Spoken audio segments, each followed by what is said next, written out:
রাজ্য জুড়ে চলছে এসআইআর এর শুনানি পর্ব। আর এবার দক্ষিণ দিনাজপুরে এসআইআর হিয়ারিং এ বৃদ্ধের ভোগান্তি। রীতিমতো গোপালগঞ্জ বিডিও অফিসে দীর্ঘক্ষণ অপেক্ষার অভিযোগ উঠল।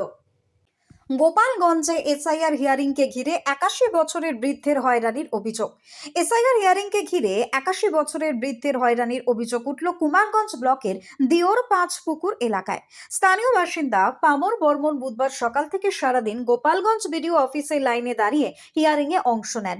দীর্ঘ অপেক্ষা এবং নথি সংক্রান্ত জটিলতায় পড়ে ভোগান্তির শিকার হন তিনি বলেই অভিযোগ। জানা গিয়েছে, কিশোর বয়সে বাড়ি ছেড়ে দীর্ঘদিন বৃন্দাবনে কাটানোর পর প্রায় 22-23 বছর আগে জেলায় ফিরে এসে ভোটার তালিকায় নাম নথিভুক্ত করেন পামর বর্মন।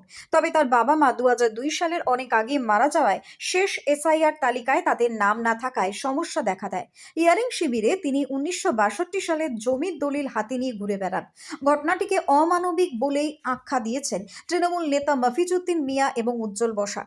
এ বিষয়ে ভিডিও শ্রীবাস বিশ্বাস জানান, সংশ্লিষ্ট টেবিলের আধিকারিক বিষয়টি দেখছেন এবং প্রয়োজনীয় ব্যবস্থা নেওয়া হবে।